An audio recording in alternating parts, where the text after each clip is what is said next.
여러분 안녕하십니까. 투자 손자병법 일부 최은정입니다. 그리스의 2차 구제금융 협상에 대한 전망이 불투명한 가운데 오늘 등락을 거듭하던 미국 뉴욕 증시가 소폭 상승으로 장을 마친 가운데 그리스 정치권이 2차 구제금융안을 다시 논의했지만 결국 합의에 이르지 못했다는 소식이 전해졌는데요. 협상은 다시 열릴 가능성이 있다고 합니다. 오늘 국내 증시에 어떤 영향이 있을지 잠시 뒤에 보도록 하고요. 코스피가 어제 대외 악재에도 불구하고 반년 만에 2천 선고지를 다시 탈환했습니다.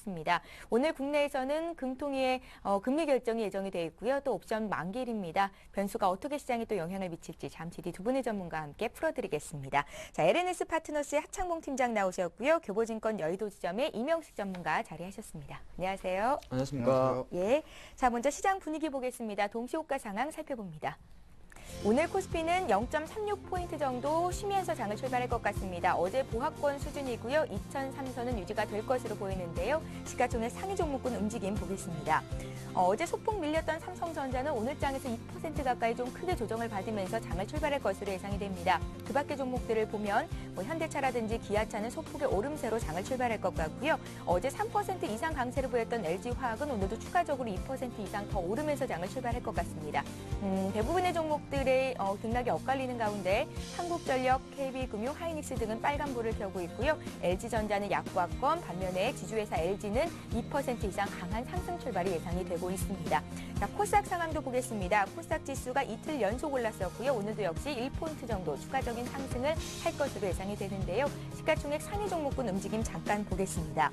어제 강보합 마감했던 셀트리온 역시 오늘도 소폭 오를 것으로 보이고요. 지금 화면상에서 1위부터 한 10위권에 있는 종목들이 일제히 보합권내 출발이 예상이 되는데요. 안철수 연구소 어제 8% 가까이 급락을 했었는데요. 오늘은 소폭의 오름세로 장을 출발할 것으로 예상이 됩니다. SFA가 1.4% 장 대비 강할 것 같고요. SM 역시 1% 오르면서 장을 출발할 것 같습니다.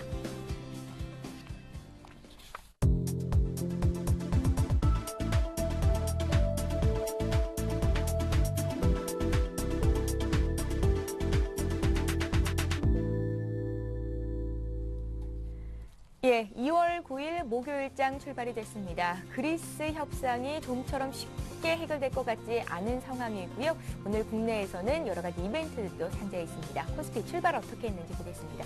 창봉 팀장님. 예, 사실 어제 이제 종가 기준 2003포인트를 마감하면서 거의 6개월 만에 2000포인트를 갖다 놨습니다. 그리스 문제 지금도 계속적으로 난항을 빚고 있습니다만은 어떤 신유동성으로 대변되는 증시 흐름 자체가 상당히 좋았고, 어저께 물론 2000포인트를 갖다 둔 주역이 삼성전자나 자동차는 아니었습니다만은 그동안 상당히 소외받았던 조선이나 건설 이쪽 측면에서 2000포인트를 갖다 놨다는 측면에서는 상당히 의미가 있다 말씀드리겠고, 오늘 국내적으로도 대외 이벤트가 좀 있습니다. 옵션 만기일도 있고 금통위도 있습니다만 시장에 충격을 미친 영향은 좀 제한적이지 않을까 그런 전망을 하면서 오늘 장 출발을 하는 모습입니다. 전일 대비해서 약 보합 정도 출발을 하는 모습입니다. 마이너스 5.5포인트 하락한 1998.20 정도에서 마감을 했는데, 사실 어제 장 막판에 약간은 어느 정도 쇼커버링 성격으로 자금이 들어오면서 2003포인트로 마감을 했었기 때문에 오늘 장 시가 자체가 전국 2000포인트 밑에 출발하는 것에 대해서는 크게 나쁘지 않다 말씀드리겠고, 당연히 2000포인트에 오게 되면은 심리적으로 또 하나의 1900포인트 있을 때보다는 차익 욕구가 조금 강할 수 있다는 거 미리 말씀드리겠고, 하지만 전체적인 흐름 자체가 워낙 강하게 올라오기 때문에 조정폭이 그렇게 크지는 않을 것이다. 그렇게 보면서 시장을 좀 보는 게 좋다 말씀드리겠고요. 실수한 오늘만 보는 게 아니라 앞으로는 여기서부터 더 갈지, 그리고 조정을 보인다면 과연 1985포인트 선에서의 조정이 그칠지에 대해서가 가장 큰 키워드인데, 오늘은 약간 자연스러운 7포인트의 시가 약세가 나오는 것 같습니다.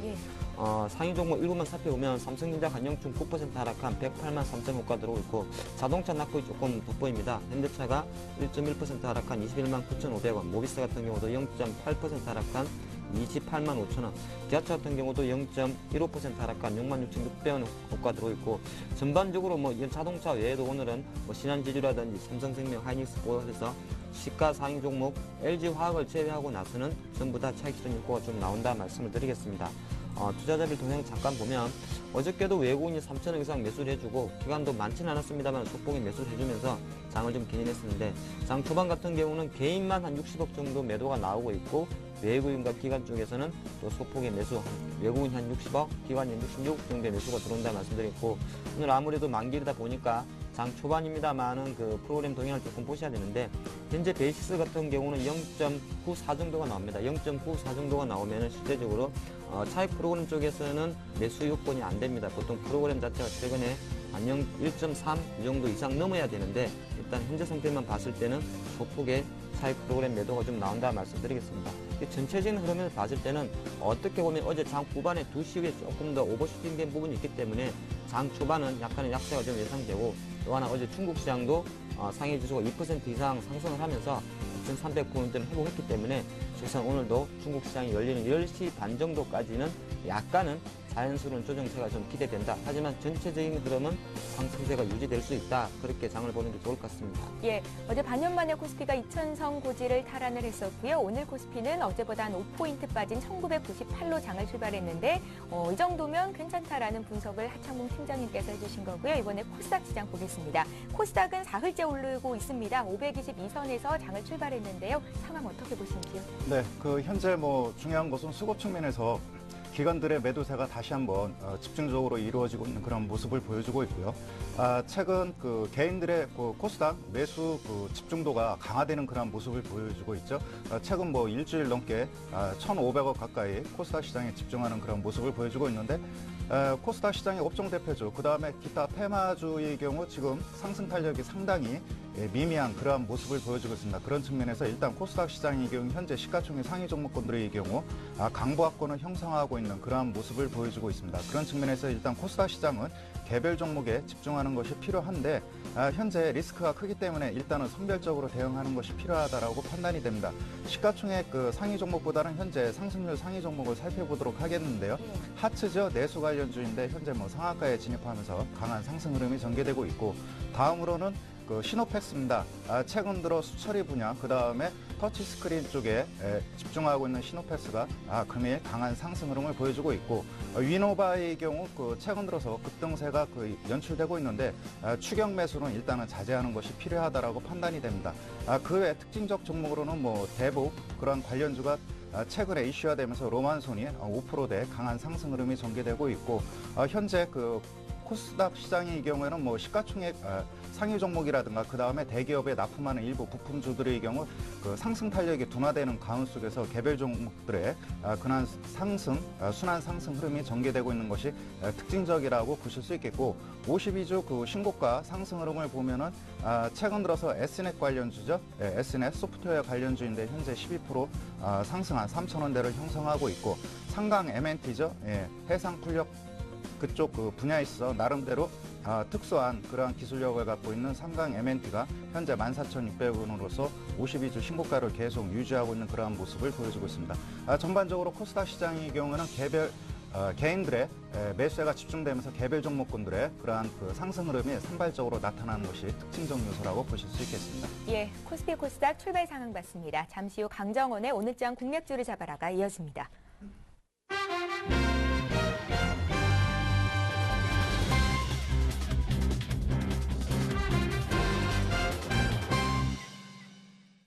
강정원의 오늘장 공략주를 잡아라 시간입니다. 오늘도 역시 강정원 전문가 화상 통해서 연결해 보겠습니다. 안녕하세요.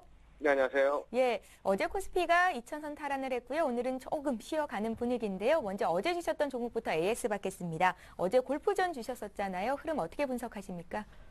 골프존 주가 흐름이 나쁘진 않은 모습을 보여줬습니다. 어제 시장 대회에서 많이 상승하지 못했습니다만, 골프전 골프용품 사업까지 진출하면서 골프용품에 대한 성장성과 더불어서 최근에 GDR, 골프존의 가장 큰 강점이었던 골프 연습 자체에 본인의 어떤 스윙 모습이라든가 이런 비거리, 이런 거를 측정할 수 있는 GDR 시스템보다 더 업그레이드된 QDR을 개발하면서 기존의 시스템의 어떤 교체 수요도 증가할 것으로 전망하고 있는 부분이 있습니다.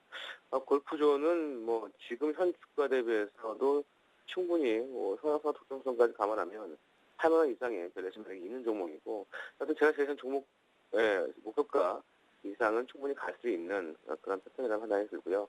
골프존 제가 예측한 시나리오 준수해서 생각하시면 좋을 것 같습니다. 예, 골프존이 오늘 장에서도 소폭 오르면서 장을 출발하고 있는데요. 역시 목표가 7만 원 변함없다라는 말씀이셨고요. 자, 오늘 시가 공략주 듣겠습니다. 지금 시각이 9시 7분을 넘어가고 있는데요. 어떤 종목 사볼까요? 네, 오늘 시가 공략주는 그동안에 그 지수가 상승을 하면서 지금 업종별 순환매가 이어지고 있는데, 어제 좀 반등이 나왔던 종목입니다. 하이닉스를 오늘 시가 공략주로 제시를 해드리겠습니다. 하이닉스는 역시 이제 지난 실적이 좀 안 좋았던 모습이었는데, 올해부터는 이제 실적 호전 기대감을 더불어서 최근에 외국인 매수세가 좀 유입되고 있는 그런 모습을 좀 보여주고 있습니다. 최근에 주가 약세는 어떤 기술적인 어떤 심리적인 영향이 좀 컸던 부분이고요. 과도한 기대감에 대한 어떤 반작용 부분. 이제 1사분기의 영업 실적에 대한 불안감이 좀 커진 상황이었고, 2분기부터는 그런 부분들이 주가 하락의 어떤 모습을 보였습니다만, 2분기부터는 전체적으로 반도체 경기가 회복될 것으로 전망되면서 실적 회복이 기대되고 있는 그런 상황이다라고 보시면 될 것 같고요. 2분기 말 정도에 이제 그 업황 수요 개선이 좀 기대되고 있는 상황이고, 낸드플래시도 2분기부터 수요 확대에 힘입어서 가격 반등이 좀 기대되고 있는 그런 상황이라고 보시면 될 것 같습니다.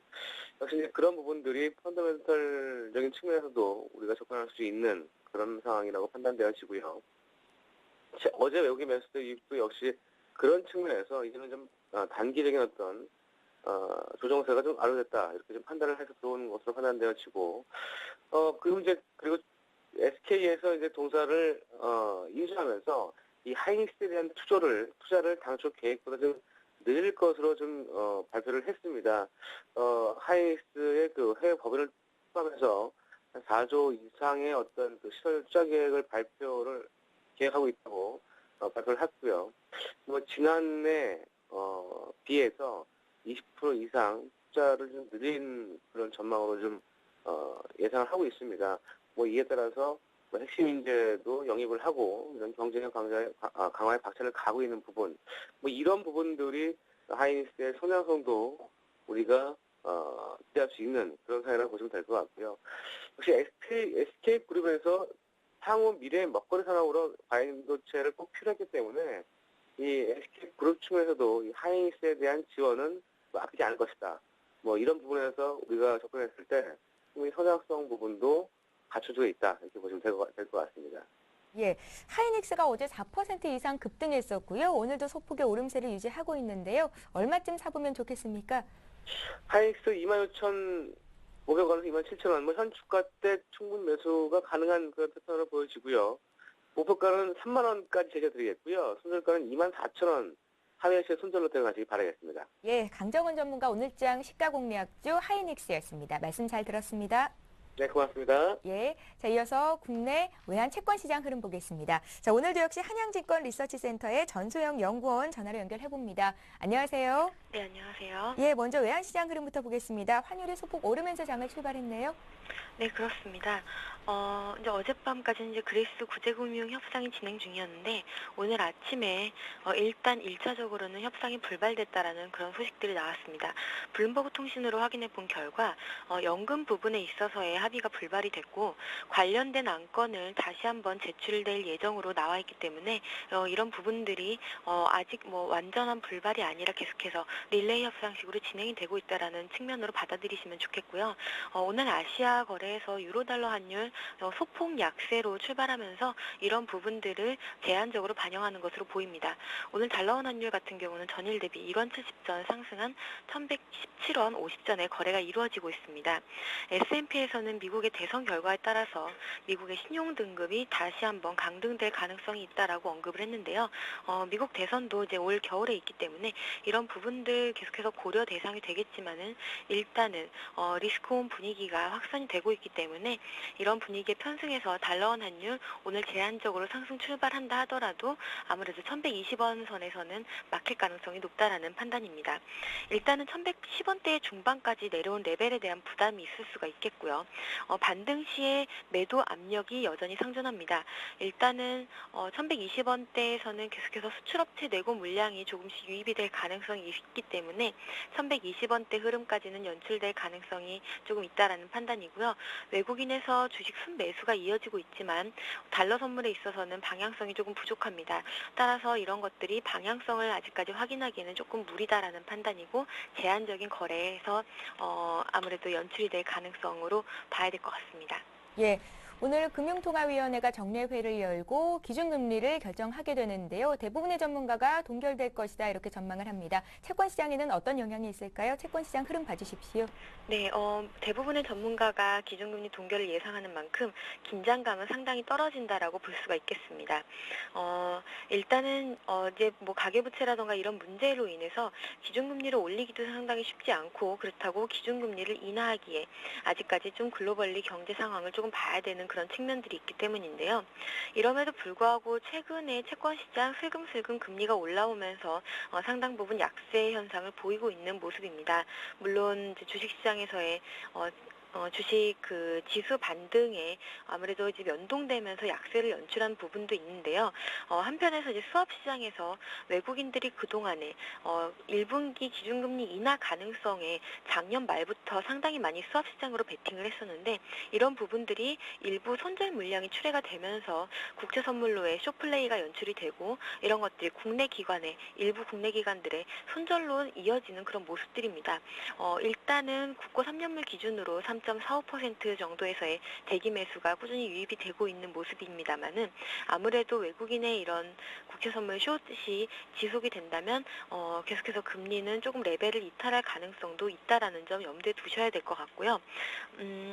하지만 중기적으로는 여전히 펀더멘털 요인으로 봤을 때 채권 시장이 강세를 벗어나기는 조금 어려울 것으로 보입니다. 대체로 저금리 하에서의 금리가 레벨을 상회할 때마다 단기적으로 매수로 접근하시는 것이 바람직할 것 같습니다. 예. 자, 한양증권 리서치센터 전소영 연구원과 함께 외환 채권시장 흐름 봤습니다. 고맙습니다. 네, 감사합니다. 예. 자, 국내 증시와 마찬가지로 일본 증시도 장을 출발했는데요. 상황 어떤지 보겠습니다. 리딩투자증권의 남성욱 대리 전화로 연결합니다.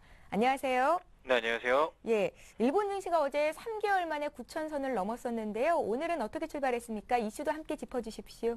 예, 일단 니케이 지수 8,992.25포인트 기록하고 있습니다. 0.26% 하락하고 있는 걸로 나오고 있고요. 9,000포인트에서 살짝 그 저항을 받는 모습 보여주고 있습니다. 하지만 이제 경제 상황이 개선이 되면서 9,000포인트 탈환에 대한 긍정적인 시각이 일단은 나오고 있는 상황입니다. 그리고 몇 가지 이슈를 짚어보시면 이제 첫 번째가 어저께 기사화 됐던 건데요.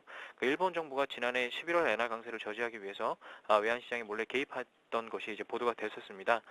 재무성이 7일 발표한 자료에 의하면 일본 정부는 11월 첫째 주 나흘 동안 1조 200억엔 규모의 외환시장 개입을 한 것으로 확인이 됐었고요. 그리고 일본 정부가 외환시장에 몰래 개입한 것은 2004년 이후 처음이라고 볼 수가 있겠습니다. BOJ는 이제 2010년 말에 그 이후에 이제 4차례에 걸쳐서 엔화를 매각하는 방식으로 외환시장에 개입을 했었습니다. 지난해에만 3차례 그러니까 3월, 8월, 11월에 개입을 해서 엔화 14조 3천억엔 어치를 매각을 했었습니다. 이는 2003년 20조 4,300억엔 그리고 2004년 14조 8,300억엔에 이어서 사상 세 번째 규모로 큰 규모다 이렇게 발표가 나왔었고요. 일본 정부가 지난해 외환시장에 몰래 개입한 것으로 드러나게 되면서 미국의 개입자재 촉구 압력은 앞으로 더 강해질 전망이다 이렇게 진단이 되고 있고요. 미국은 12월 환율 보고서를 통해서 엔화 절상을 막기 위해 일본 정부가 단행한 일방적인 외환시장 개입을 처음으로 이제 공개 비판하는 모습 보였습니다. 하지만 일본 정부는 엔화 가치가 강세 행진을 이어갈 경우 추가 환시 개입도 불사하겠다는 의지를 드러냈습니다. 왜냐하면 이 부분들 때문에 그 작년 같은 경우는 상당히 안 좋은 부분이 있었기 때문에 일본 입장에서는 그 어쩔 수 없는 선택이다 이렇게 나오고 있고요. 전문가들은 이제 달러엔 환율이 75엔대가 붕괴가 되면 일본 정부가 또 한번 환시 개입에 나설 것이다 이렇게 전망을 하고 있습니다. 그리고 이것과 관련해 가지고 그 어제 발표된 지표가 이제 경상지수가 발표가 됐었는데요. 경상흑저가 1996년 이후에 최저치로 줄었다고 이제 발표가 됐습니다. 지난해 일본의 그 경상흑자 규모가 전년 대비해서 43.9%나 감소를 했는데요. 액수는 이제 9조 6,290억엔으로 집계됐었습니다. 엔화 강세와 글로벌 수요 둔화에 따른 수출 하락과 에너지 수입 증가 탓에 이제 경상수지 흑자 규모가 크게 줄었다고 보시면 되겠고요. 그 액수로 보시게 되더라도 상당히 줄었다. 그래서 그 이런 부분들 때문에 이제 그 엔화라든가 뭐 지진 피해 복구라든가 그런 부분에 있어서 좀 그 일본 정부의 구체적인 노력이 필요하다. 그래서 요것과 관련된 것이 방금 전에 말씀드렸던 그 외환시장 개입 요거라고도 볼 수가 있겠습니다. 리딩 투자증권 남성욱 대리와 함께 일본 증시 이슈들 함께 체크했습니다. 고맙습니다. 네, 감사합니다. 예, 잠시 후 오늘장 출발 전략을 이어가겠습니다. 자, 출발 전략을 짜는 시간인데요. 먼저 하창봉 팀장님께 좀 여쭤볼게요. 그리스가 2차 구제금융안 협상이 불발됐다 뭐 이런 소식인데요. 불확실성으로 인해서 미국 증시도 소폭 상승에 그쳤었고요. 네. 어떻게 좀 장에 영향이 있는 겁니까? 앞으로 어떻게 전개가 되겠습니까? 사실 뭐 늘 드린 말씀이 뭐 1차 구제 금융 지원할 때도 상당히 자본이 많았죠. 마지막 그 짜투리 자금 80억 유로 줄 때도 상당히 12월 말까지 지지를 끌었었는데 원래 약간 그리스 문제나 유럽 문제를 비관론적인 측면에서 보는 사람들은 딱 한마디를 합니다.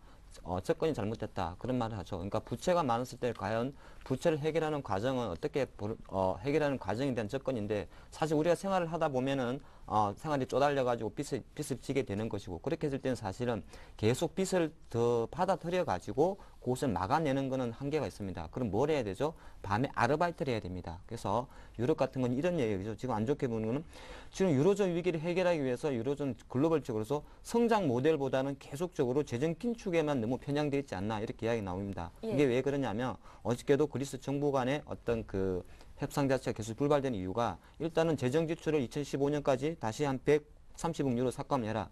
재정 지출을 삭감하란 말은 무슨 말이냐면 국민들이 낸 세금, 국민연금 자체를 줄인다는 겁니다. 그러니까 정부 지출을 정부가 갖고 있는 돈을 줄이는 것이고 또 하나가 하필이면 그렇지 않아도 말이 많은데 민간 부문의 최저임금을 삭감해라.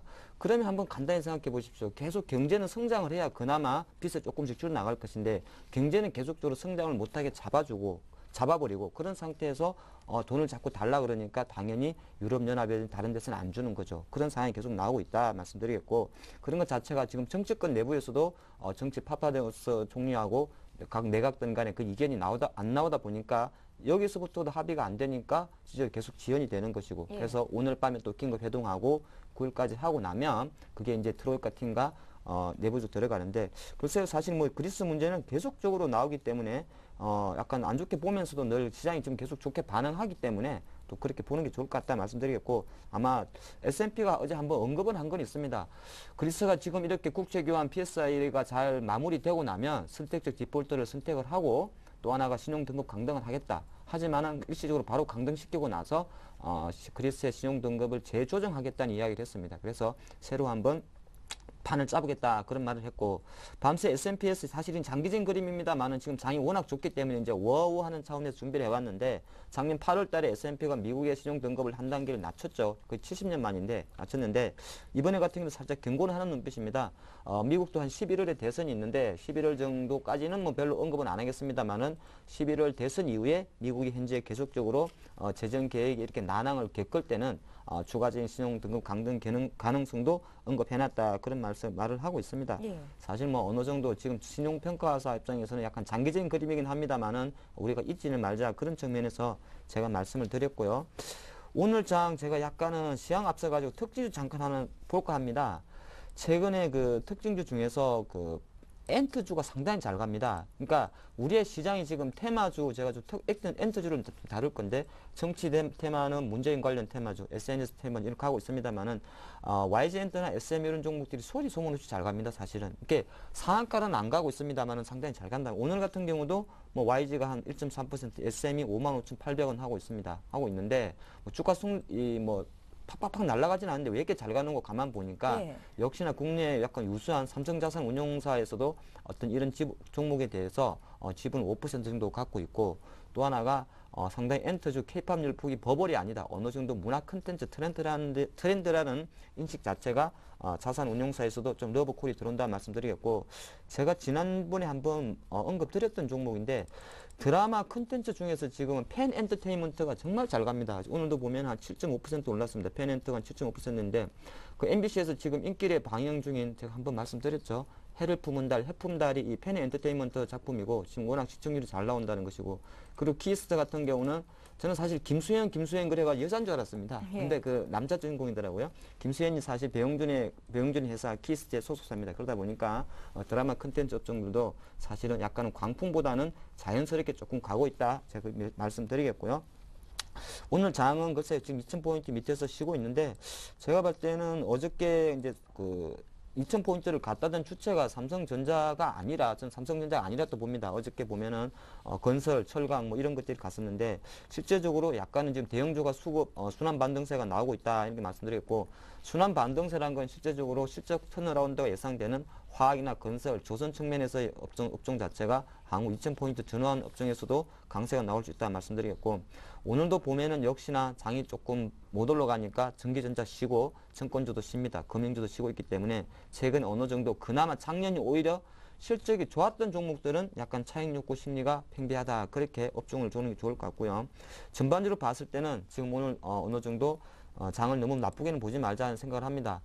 왜 그러냐면은 대부분 이렇게 2000포인트 오게 되면 한번 말씀드렸지만은 시장의 판이 조금 바뀝니다. 판이 바뀐다는 것이 지금까지는 2000포인트만 오면은 나는 주식을 줄일 거야 했던 기관들도 사실은 다시 한번 매수를 할 수밖에 없습니다. 왜 그러냐면 장이 내려와 주면 그 좋은데 실제적으로 조정 없이 계속 올라가 버릴 때는 계좌 먹기로 주식을 사야 됩니다. 그러다 보니까 너무 그렇게 나쁘게 보지 마시고 항상 드리는 말씀이 만기가 됐든 어쨌든 간에 대외적으로 돌발 악재가 나와서 큰 폭의 조정이 나오지 않는 이상 그래도 우리는 시장에 순응하는 자세로 추정하면서 강세 마인드를 가져가자 말씀드리겠습니다. 예, 하창목 팀장님 오늘장 체크 포인트를 짚어봤고요. 이명식 전문가는 어떤 점에 주안점을 두고 있는지 듣겠습니다. 먼저 그리스 구제금융 합의가 정당 지도자들에 의해서 불발됐다 이런 소식 어떤 의견을 갖고 계신지 먼저 좀 여쭤볼게요. 뭐 아직까지는 시간적 여유가 있기 때문에 예. 좀 더 뭐 지켜보는 것도 괜찮다라고 판단이 됩니다. 왜냐하면은 그 채권단이 그리스 정부에 강하게 압박은 하고 있지만 채권단이 많이 양보하고 있거든요. 왜냐하면은 그동안의 그 협상 진행 과정을 다시 한번 되살펴 보면은 채권단의 경우 그리스 헤어컷 비율 예전에는 50% 하냐 안 하느냐에서 줄다리기를 하다가 최근에는 70%까지 잠정 합의가 이루어졌고요. 그 다음에 22의 경우 그 손실 분담률에 참여하지 못하겠다 했는데 독일에서 가능성을 그 시사하는 발언을 내놓음으로 인해서 22의 경우에도 일단 그 손실 분담에 참여할 것으로 보여집니다. 그 다음에 22의 경우 국채 매입은 안 하겠다 했지만 포르투갈이 다시 한번 국채 금리가 상승하자 국채 개입에 단행을 했고요. 최근에는 뭐 장기 대출로 유동성을 충분히 공급하는 그런 모습을 보여주고 있습니다. 반면에 그리스의 경우에도 뭐 긴축을 더 이상 못하는 게 아니라 하고 싶어도 최소한의 성장률 그러한 것들은 남아있는 그러한 선에서 타협을 해야 되는데 지금 그리스 정부의 경우 연립 정부를 구성하고 있기 때문에 이 합의점을 내부적으로 도출하는데 좀 더 시간이 걸릴 것으로 보여집니다. 그러나 현재 국면에 있어 지금 최저임금 문제가 되는 게 이제 최저임금 현재 국내 돈으로 한 110만 원에서 80만 원대까지 약 20% 정도 삭감하자고 한다니까 그리스 국민들이 이제 파업에 동참하는 그런 모습을 보여주고 있는데 이러한 것들은 내부적인 요인이긴 하지만은 그리스 정부가 살아나려면 즉 디폴트까지 가지 않으려면은 결국에는 수용할 수밖에 없다라고 판단이 됩니다. 그런 측면에서 일단 시간이 걸린다 하더라도 3월달 EU 정상회의가 또 남아있기 때문에 그때까지는 일단은 해결이 될 것으로 보여집니다. 그런 측면에서 크게 우려할 사항은 아니고요. 예. 그런 측면에서 일단 환율 추이를 살펴봐야 된다라고 판단이 됩니다. 최근 들어 여러 가지 해외 변수 진행 요건이 여러 가지 변수를 보임으로 인해서 상당히 시장 대응이 쉽지만은 않은데 최근 들어 외국인 유동성이 계속해서 풍부하게 유입되고 있습니다. 그런 측면에서 일단은 펀더멘털 측면이나 그 다음에 유동성 측면에서 외국인 매수 시점이 환율과 밀접한 관계를 있기 때문에 환율에 대해서 한번 살펴보도록 하겠습니다. 다들 아시겠지만은 코스피 지수와 환율의 경우는 역외관계죠. 예. 코스피 지수가 상승할 때는 환율, 즉 원화 강세가 이루어졌습니다. 환율 하락이 이루어졌고요. 그런 측면에서 최근 들어서도 외국인들의 강한 매수세가 유입된 시점이 1150원에서 1120원대로 급격히 하락하는 그런 시점에서 유럽계 자금이 대거 유입되는 그러한 모습을 보여주고 있습니다. 그런 측면에서 일단은 여러 가지 측면을 봤을 때 환율을 살펴보는 것이 필요하겠고요. 그 다음에 과거 양적 완화, 그러니까 2009년도부터 2009년 3월 달이죠. 정확히 말하자면 2009년 3월 달부터 2010년 3월 달까지 미국이 1차 그 양적 완화를 할 때 1조 7천억을 풀면서 역시 국내 그 환율이 한 1,500원대에서 1,100원대까지 급속도로 하락하면서 일단은 뭐 1,700까지 1차 상승하는 랠리가 이루어졌고요. 두 번째는 2차 양적 완화가 그 펼쳐진 시점이죠. 2010년도 한 10월 달인 것 같습니다.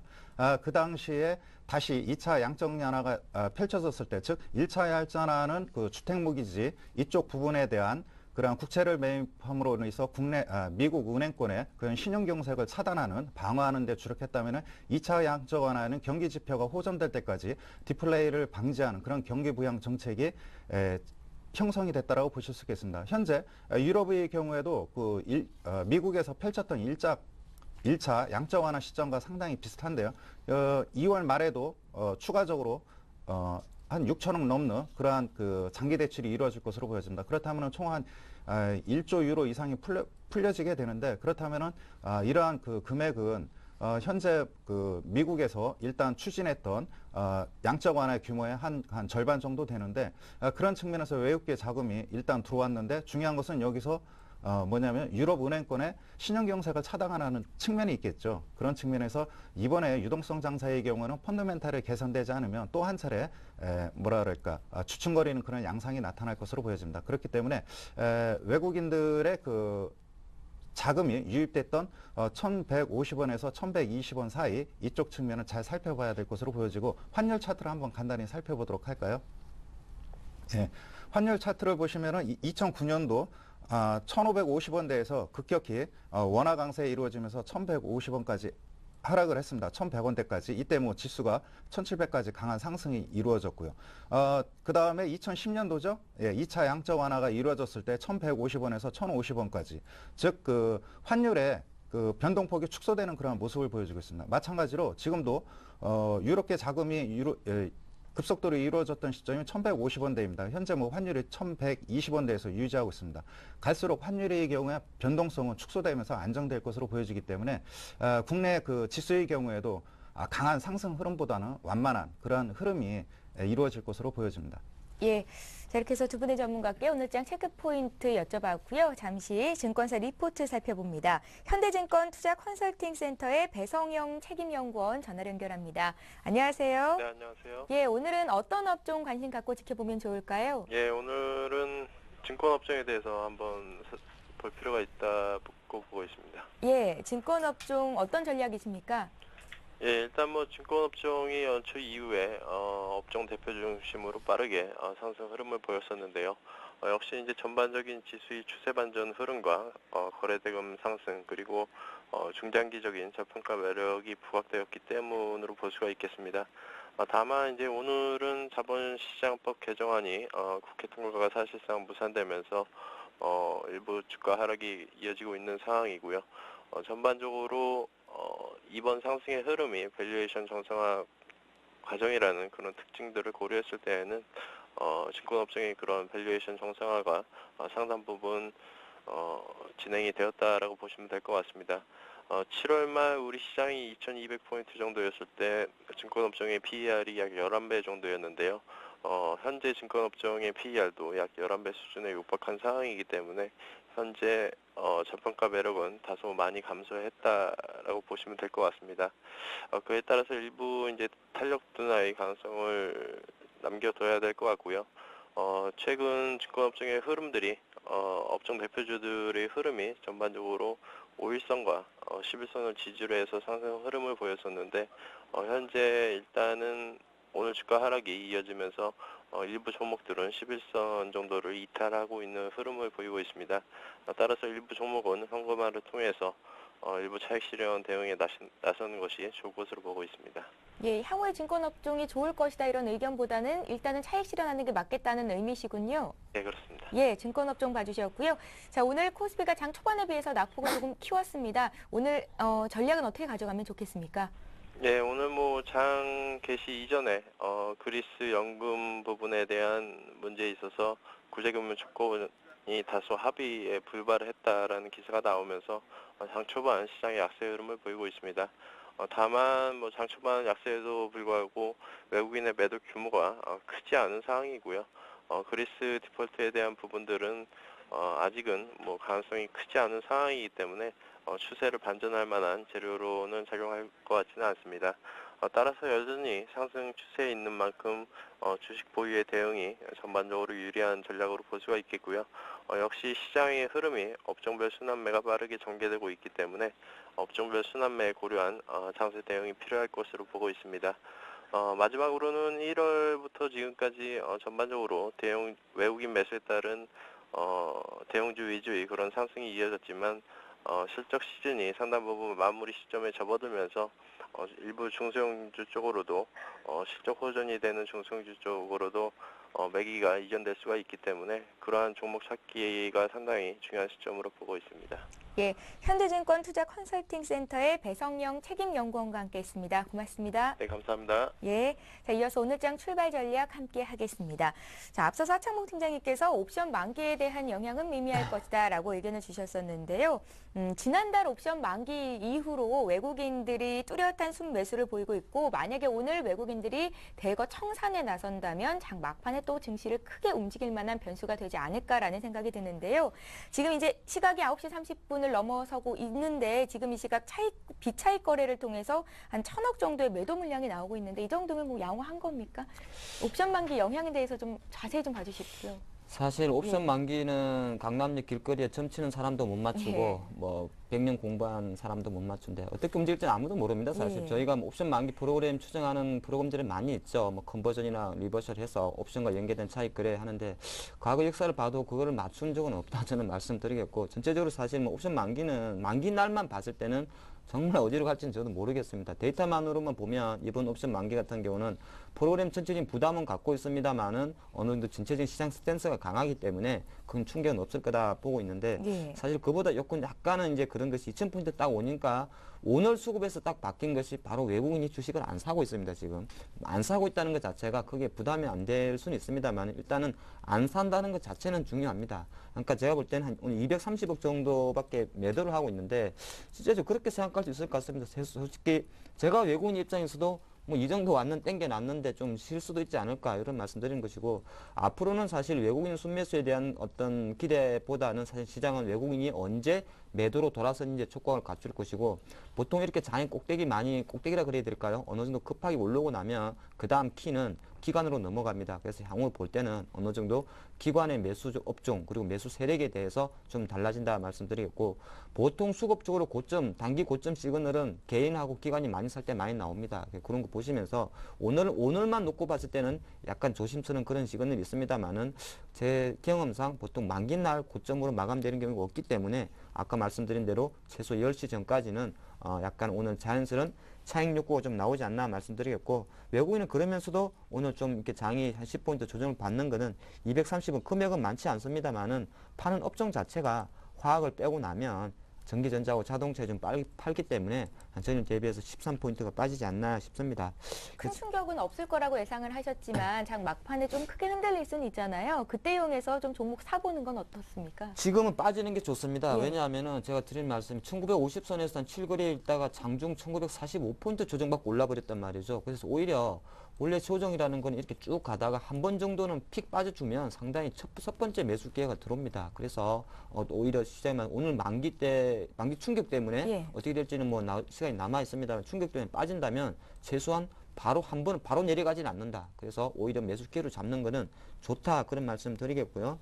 오늘 장을 저는 어저께 사실 많이 비중을 뒀는데 어저께 2,000포인트를 만약에 삼성전자라든지 자동차가 2,000포인트를 끌고 갔다면 장을 저는 그렇게 좋게는 오히려 안 봤을 것 같습니다. 왜 안 봤냐면 뭐 삼성전자가 시총이 한 16%도 차지하고 있고 자동차 3인방 집어넣으면 실제적으로 국내 코스피에서 25% 정도가 삼성전자 자동차에 끌어갑니다. 근데 요 섹터만 가지고 2,000포인트를 갖다 놔버리면은 솔직히 배고픈 2,000포인트가 아니라 시장이 크게 흔들릴 수가 있는데 내용적인 면에서 어저께 2,000포인트 결승 테이프, 제가 결승 테이프라는 표현을 썼어요. 400m 개조를 하게 되면은 실제적으로 스타트는 삼성전자가 1번 주자를 했습니다. 그리고 2, 3번으로 가게 되면 옐로칩이나 금융주들이 들어왔었고요. 옐로칩이라는 건 LG전자 관련주가 됐을 것이고 금융주는 지난주부터 금융 트로이카죠.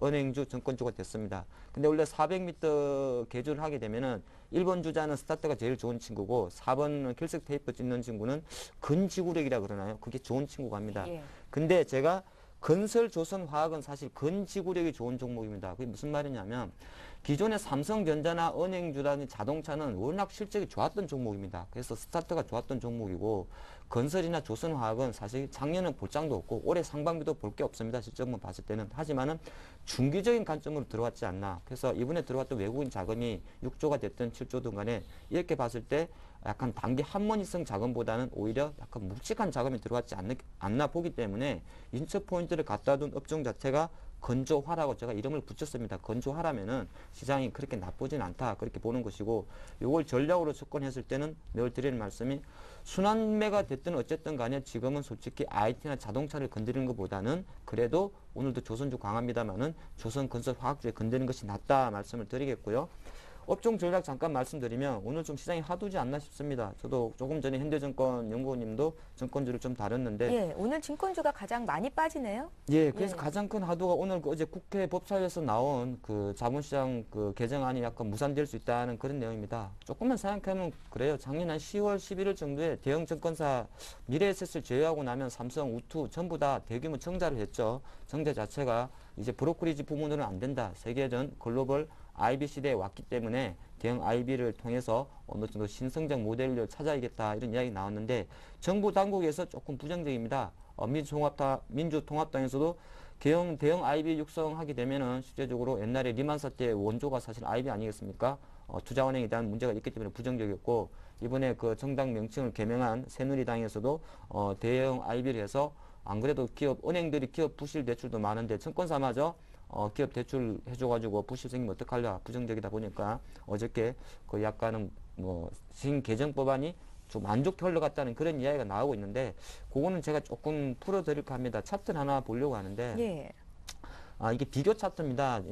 종합주가지수하고 밑에 있는 거는 증권업 지수인데 지금 일봉으로만 놓고 보면 지난 11월 달만 놓고 보면 똑같이 움직입니다. 그러니까 장이 오늘 한 8개월만 6개월만 1,000포인트로 왔는데 장이 올라오니까 증권업 지수도 올라오고 그리고 또 내려가니까 오늘은 조금 내려가는데 오늘은 조금 많이 내려가죠. 별거 아닌 것 같지만은 근데 이거는 가장 단기적으로 보는 것이고요. 한 3개월만 놓고 봤을 때는 워낙 증권업종이 못 갔었고 또 하나 지수가 1800포인트에서 바닥을 다지면서 왔기 때문에 그래서 종합주가지수랑 동조하게 흘러왔습니다. 근데 조금 우리가 크게 보면 제가 월봉을 보겠는데 확연하게 다릅니다. 2009년도부터 종합주가지수는 이렇게 우상향하면서 올라갔습니다만은 증권업 지수 같은 경우는 2009년 초반에 고점이어 계속적으로 누가 봐도 내려가고 있다는 겁니다. 이게 무슨 의미할까요? 실제적으로 브로커지 부문 위탁 수수료 받아갖고는 돈이 안 되니까 작년 10월 달에 제가 표시를 해놨는데 약간 IB 쪽에 포커스를 맞췄는데 그것이 약간 무산되다 보니까 증권업종에 대해서 좀 안 좋은 뷰가 나온다. 그래서 사실 증권업종은 항상 드린 말씀이 다른 은행주와는 달리 그냥 기술적 반등 수준으로만 저는 봐야 된다 보고 있습니다. 예. 이번에는 임영식 전문가 업종별 투자 전략 듣겠습니다. 임영식 전문가께서는 업종별 투자 전략 짤 때 섹터별로 좀 자세히 짜주시는 편이잖아요. 오늘은 네. 어떻게 짜볼까요? 근데 오늘은 뭐 특별히 뭐 그 코스닥 시장 그러니까 개별 종목이 올라가다 보니까 리스크가 크기 때문에 예. 그 뭐 언급드리기보다는 일단 아까 뭐 옵션 만기일에 대해서 나와가지고 간략히 한번 말씀을 드리도록 하겠습니다. 그 최근 들어서 그 비차익 매수가 상당히 견조하게 나타나는데 금일 특성은 비차익 쪽에서 매물이 나타나는 그러한 모습을 보여주고 있습니다. 즉 그 차익 거래의 경우에는 그 베이시스 호전이 되느냐 아니면은 뭐 백워데이션이 되느냐에 따라서 장중 변동성으로 매물이 출회되면은 다시 한번 크게 갈 수 있는데 비차익 쪽에서 매물이 나온다는 것은 뭐냐면 지수 상승에 좀 속도 조절이 나타나는 것이 아닌가 그거로 그 뭐라 그럴까 신호를 내보낼 수 있기 때문에 그런 측면에서 비차익 쪽에서 매물이 나온다는 측면 그 중에서 삼성전자 그 다음에 자동차 관련주인 현대자동차라든가 현대모비스가 약세를 보이기 때문에 즉 시가총액 상위 종목군들의 상승 탄력이 둔화되기 때문에 일단은 뭐 지수보다는 역시 종목 위주로 대응하는 것이 필요하겠고 현재 외국인 유동성으로 인해서 코스피 시장의 업종 대표주 그리고 턴어라운드가 되는 종목군들이 양호하기 때문에 여기에 초점을 맞추는 것이 필요하겠고 먼저 코스닥 시장의 IT 섹터를 한번 살펴보도록 하겠습니다. IT 섹터에서 최근에 심텍이 강하게 상승하는 그런 배경 요인은 뭐냐면 반도체 D램 부분이 호조세를 보였고요. 반면에 그 뒤늦게 모바일 쪽에서 업황이 그런 매출액이 증가하는 그 호조세를 보이면서 뒤늦게 강하게 상승하는 그러한 모습을 보여주고 있고, 그 다음에 시가총액도 작고, 그 다음에 그 거래대금도 미미하긴 하지만 캠트로닉스가 최근 들어서 정배열 상승 국면에 진입하는 상당히 좋은 흐름을 보여주고 있고, 특징적 요소로는 MDS테크, 넥스트칩이라는 그 반도체 차량용 반도체와 관련된 그런 소프트웨어 업체들이 현재 상당히 견조한 흐름을 보여주고 있다는 것이 특징적 요소이고, 최근 들어서 뭐 터키라든가 그 다음에 핀란드 쪽에서 원자력 수주 소식이 들려오면서 코스닥 시장의 뭐 보성 파워텍이 단기간에 급등하는 그런 연출이 됐는데 추격 매수는 무리이고요. 반면에 그 우리 기술의 경우에는 아직 상승 탄력은 미미하지만은 그 3대 핵심 기술 중에 하나인 제어 기측에 대한 그런 기술을 갖고 있기 때문에 일단 뭐 거래량이 터진다면 눈여겨봐야 될 대목이고요. 최근 들어서 코스피 시장의 조선 관련주들이 상당히 해양 플랜트 수주 기대감으로 인해서 탄력적인 모습을 보여주고 있습니다. 그런 측면에서 피팅 관련주인 뭐 태광이라든가 성광밴드 기관 매수세가 꾸준히 그 견조한 유지세를 보여주고 있고 흐름도 상당히 양호한 모습을 보여주고 있고요. 그 다음에 그 바이오 관련주에서는 바이오베터, 그 바이로메드라든가 바이닉스가 최근 들어서 뭐 상당히 견조한 흐름을 보여주고 있습니다. 바이오베터의 경우에는 뭐 개량 신약, 그러니까 오리지널 신약보다도 일단은 뭐 성능이 개선된 그러한 그 제품이기 때문에 일단 뭐 눈여겨봐야 될 대목이고요. 최근 들어서 턴 어라운드 관련주로는 현진 소재 최근에 실적 발표하면서 흑자 전환에 성공을 했고요. 반면에 그 수급은 안 좋습니다. 오히려 태웅이라는 그 종목이 같은 단조업체인데 기간 수급이 상당히 양호한 모습을 보여주고 있고, 역시 그런 측면에서 턴 어라운드에 대한 기대감이 작용한 걸로서 보여지고 있고, 앞서 그 소개해드린 시노펙스가 일단은 뭐 역시 그 매출액이 상당히 호전하면서 금일 급등하는 그런 모습을 보여주고 있습니다. 그렇기 때문에 코스닥 시장의 경우에는 투자자 여러분들이 주의할 점이 뭐 시가총액이 워낙 작고 거래대금이 작기 때문에 차트가 좋은 52주 신고가 종목군들을 잘 살펴보는 것이 필요하다겠습니다. 금일 같은 경우도 뭐 다우데이터의 경우 뭐 급등하는 양상이 나타나고 있기 때문에 일단 차트 우량주, 그 다음에 실적이 턴 어라운드 될 가능성에 초점을 맞추는 것이 필요하다고 판단이 됩니다. 예, 지금 종목별로 화면 통해서도 정리가 잘 돼서 나갔는데요. 향후에 좀 주의 깊게 보시면 될 것 같습니다. 자, 이번에는 종목 듣겠습니다. 하창봉 팀장님, 어떤 종목 보십니까? 예, 저는 화학 섹터 중에서 애경유화입니다. 예. 애경유화는 아마 제가 가끔씩 들고 나오는 종목인데 최근 한 달 정도가는 한 35,000원 있다가 다시 반등한 흐름이 나왔기 때문에 타이밍적으로 다시 말씀드리겠습니다. 애경그룹 자체가 한 20개 정도의 자회사를 갖고 있고 유일하게 상장되어 있는 회사는 애경유화, 그리고 실제적으로 애경그룹의 실질적인 지배회사다 말씀드리겠고, 뭐 하는 회사인지는 화학업종이다 보니까 조금 감이 안 올 수 있습니다만 자회사를 미리 말씀드리면 좋을 것 같습니다. 저가항공사 제주항공을 갖고 있고요. 제주항공 같은 경우는 2010년도 흑자 전환했고 국내도 저가항공을 하고 있습니다. 일본이라든지 중국 노선도 출항을 하고 있다 말씀드리겠고, 또 하나가 저희도 집에도 비트 쓰는데 사실 세탁기 보면 스파크라는 거 있습니다. 우리 세제할 때 계면 활성제나 이런 거 만드는 게 애경유의 자회사 AK 캠텍에서 만든 회사인데, 이런 전반적으로 실생활과 밀접한 기초화학 소재를 만든 회사다 말씀을 드리겠습니다. 그래서 지금 오늘은 한 100원 정도 올라 있는 37,550원 정도 하고 있는데 매수 가격은 한 37,000원 밑에서는 매수를 하자 말씀드리겠고, 목표가는 한 42,000원, 손절가는 33,100원인데 사실 약간 스몰갭 종목들입니다. 시가총액 3천억밖에 안 되는 작은 종목이기 때문에 움직일 때는 움직이고 안 움직일 때는 조금 안 움직이기 때문에 철저하게 바로 한 번에 덥석 사는 것보다는 조금 시간을 갖고 사는 게 좋을 것 같고, 어저께 거래량 동반하면서 한 5% 오른 흐름이 있기 때문에 오늘 첫 번째 조정을 매수 포인트로 한번 잡아보자 말씀드리겠습니다. 예, 하창봉 팀장님께서 애경유화는 예전에도 한번 언급을 하신 적이 있었죠. 다시 한번 목표가, 손절가 체크하시고요. 이번에 이명식 전문가님 종목 듣겠습니다. 네, 그 CJ 제일제당입니다. 최근 들어서 뭐 환율이 상당히 안정적 흐름을 그 전개하고 있기 때문에 CJ 제일제당의 경우에는 그 원재료 수입 비중이 높은 그러한 그 회사인데요. 그런 측면에서 환율 하락으로 인해서 원재료 그 비용이 감소될 그런 가능성이 크고요. 최근 들어서 뭐 일시적으로 한파로 인해서 일단은 뭐 음식료 가격이 상승하는 그런 측면에 있긴 하지만은 계절적 요인이 크다라고 판단이 되고요. 그 다음에 그 CJ 제일제당이 그 중국에서 2분기에 라이신 공장의 그 증설이 완료될 것으로 보여집니다. 그렇다면은 일단은 그 내년도 작년이죠. 작년에 그 대한통운 인수 부담이 일단은 그 금년 초반부터 일단락됐기 때문에 영업 호전이 계속해서 이어질 가능성이 크다겠습니다. 그런 측면에서 일단 뭐 CJ 제일제당 31만 원대 전후에서 일단 뭐 분할 매수의 관점 괜찮다라고 판단이 되고요. 30만 원 이탈할 시에는 기간 조정이 길어질 가능성이 크기 때문에 손절하시는 것이 필요하겠고 최근 들어서 뭐 기간 매수가 다시 살아나는 그런 상황이라고 보실 수 있겠습니다. 예, 자 이렇게 해서 오늘 장 출발 전략은 LNS 파트너스의 하창봉 팀장님, 교보증권 여의도 지점의 임영식 전문가와 함께했습니다. 오늘도 말씀 잘 들었습니다. 예, 투자 손자병법 1부는 여기서 마치고요. 잠시 후 2부 시간에는 해외 증시와 환율의 움직임을 보면서 국내 증시 전망과 함께 전략자 드리는 이재강의 청기 누설 시간이 이어질 예정이니까요. 여러분들 계속해서 시청해 주시면 되겠습니다. 자, 잠시 후 11시부터는 시청자 여러분들의 종목을 상담해 드리는 베스트 종목 상담 시간이 이어집니다. 013-3366-0110번 무료 문자 보내실 수 있고요. 3153-2610번으로 전화를 주실 수도 있습니다. 지금 바로 신청하시면 되겠습니다. 자, 투자 손자병법 1부 마치고요. 저희는 잠시 뒤 2부 시간에 뵙겠습니다. 고맙습니다.